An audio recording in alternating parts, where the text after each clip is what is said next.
ਜਿਹਨੂੰ ਜ਼ਨਾਨੀ ਖੈਰ ਨਾਲ ਤਕਰੀਬਨ ਹਰ ਰੋਜ਼ ਕੁੱਟਦੀ ਏ, ਉਹ ਮੌਲਵੀ ਦੀ ਆ ਕੇ ਬੇਇੱਜ਼ਤੀ ਕਰਦਾ ਹੈ। ਅੱਜ ਤੋਂ ਬਾਅਦ ਮੇਰੀ ਗੱਲ ਯਾਦ ਰੱਖੋ, ਜਿਹੜਾ ਬੰਦਾ ਮਸੀਤ 'ਚ ਮੌਲਵੀ ਦੀ ਬੇਇੱਜ਼ਤੀ ਕਰੇ ਨਾ, ਉਹਦੀ ਤਹਿਕੀਕ ਕਰ ਲਿਓ। ਜੇ ਚਾਚੀ ਤੋਂ ਖੱਲੇ ਨਾ ਖਾਂਦਾ ਹੋਵੇ ਤਾਂ ਮੇਰਾ ਅੱਬਾ ਹੈ,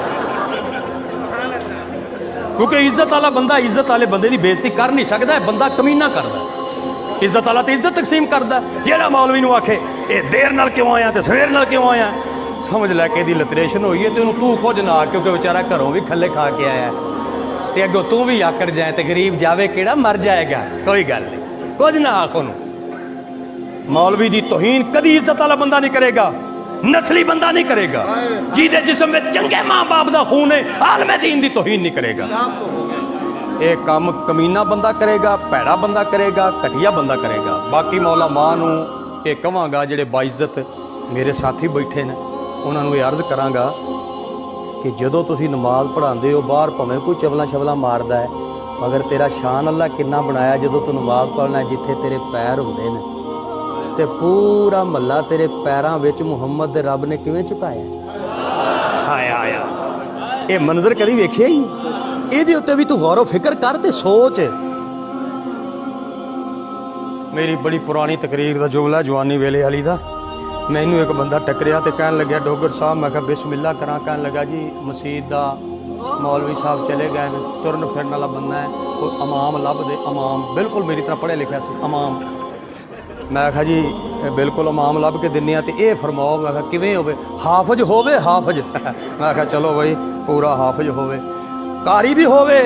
ਅੱਛਾ ਵੀ ਕਾਰੀ ਵੀ ਹੋਵੇ, ਮਸਲੇ ਮੁਸਲੇ ਵੀ ਦੱਸੇ। ਅੱਛਾ ਜੀ ਮਸਲੇ ਦੱਸੇ, ਗੁਸਲ ਕਫਨ ਵੀ ਦੇ ਲਵੇ, ਗੁਸਲ ਕਫਨ ਵੀ ਦੇ ਲਵੇ, ਤਕਰੀਰ ਵੀ ਤੇਰੀ ਤਰ੍ਹਾਂ ਟਿਕਾ ਕੇ ਕਰੇ, ਤਕਰੀਰ ਵੀ ਟਿਕਾ ਕੇ ਕਰੇ, ਛੁੱਟੀ ਕੋਈ ਨਾ ਕਰੇ। ਅੱਛਾ ਜੀ ਛੁੱਟੀ ਵੀ ਕੋਈ ਨਾ ਕਰੇ, ਸ਼ਾਦੀशुदा ਹੋਵੇ। ਅੱਛਾ ਜੀ ਬਾਲ ਬੱਚੜਦਾਰ ਹੋਵੇ। ਸਾਰੀਆਂ ਗੱਲਾਂ ਉਸ ਕਰ ਲਈਆਂ। ਮੈਂ ਕਿਹਾ ਤਾਇਆ ਹੁਣ ਇਹ ਦੱਸ ਵੀ ਉਹ ਖਿਦਮਤ ਕਿੰਨੀ ਕਰੋਗੇ? ਕਹਿੰਦਾ ਮੌਲਵੀ ਦੀਨ ਵੇਚਦੇ ਨੇ।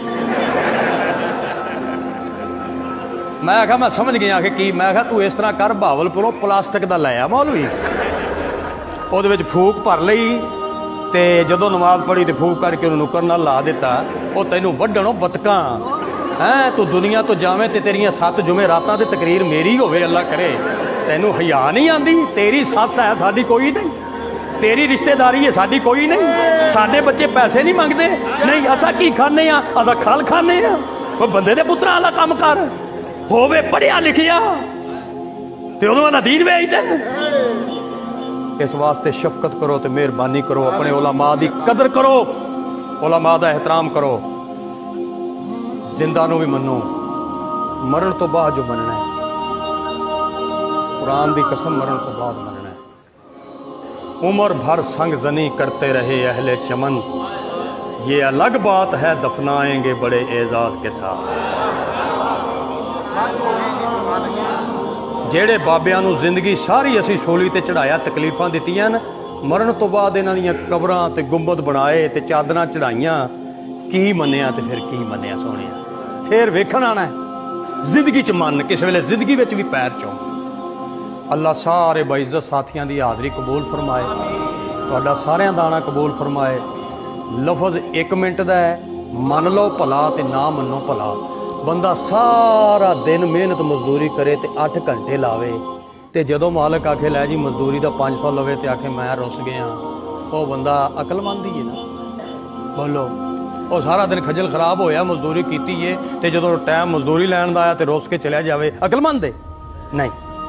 सारी तकरीर सुनीए, तबलीग सुनीए, जे तुसी दुआ शामिल ना हो, मैं नहीं समझदा भी आपां कोई अकल दा सौदा कीता। दनाई इस गल दी है कि दुआ शामिल हो, दरूद सलाम शामिल हो, ते किबला साहब दी बारगाह दे अंदर हथ चुमो, फिर अपनी अपनी जगह ते तशरीफ लै जाओ। दौराने गुफ्तगू सियाणे लोगों का फरमान है, जिहड़ा गल्लां बहुतियां करदा गलतियां बहुतियां करदा।